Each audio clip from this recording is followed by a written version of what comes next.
السلام عليكم يا أستاذي. وعليكم السلام. تفضل يا بني، ما بك؟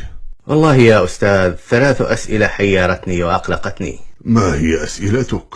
لقد أثرت فضولي. سؤالي الأول: هل الله موجود فعلا؟ وإن كان كذلك أرني شكله. وسؤالي الثاني: ما هو القضاء والقدر؟ أما سؤالي الأخير: إذا كان الشيطان مخلوقا من نار فلماذا يلقى فيها ليعذب بعد ذلك وهي لن تؤثر فيه لأنه من جنسها؟ لماذا صفعتني؟ وما الذي جعلك تغضب مني؟ أنا لست غاضبا منك، لست غاضبا أبدا. إن الإجابة في الصفعة على أسئلتك ال3. لقد صفعت ولم أفهم شيئا. قل لي، بماذا تشعر بعد أن صفعتك؟ بالطبع أشعر بالألم. وهل تعتقد أن الألم موجود؟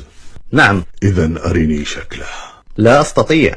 إذن هذا جوابي على سؤالك الأول. كلنا نشعر بوجود الله لكن لا نستطيع رؤيته. ثم هل حلمت البارحة بأنني سوف أصفعك؟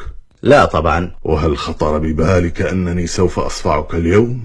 بالتأكيد لا. إذن هذا هو القضاء والقدر يا بني.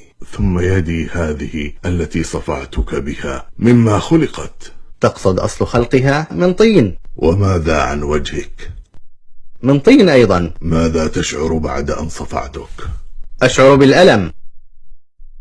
إذن تماما، فكيف لطين أن يؤلم طينا؟ هذه إرادة الله وخلقه. فبالرغم من أن الشيطان مخلوق من نار فستكون النار مكانا أليما وعذابا شديدا للشيطان طبقا لإرادة الله ومشيئته. يا بني، لقد أدرك راعي الإبل في الصحراء حقيقة وجود الله حين قال: إن البعرة تدل على البعير وآثار الأقدام تدل على المسير، فسماء ذات أبراج وأرض ذات فجاج أفلا تدلان على العليم الخبير. يا بني، تفكر في خلق الله تجد الله.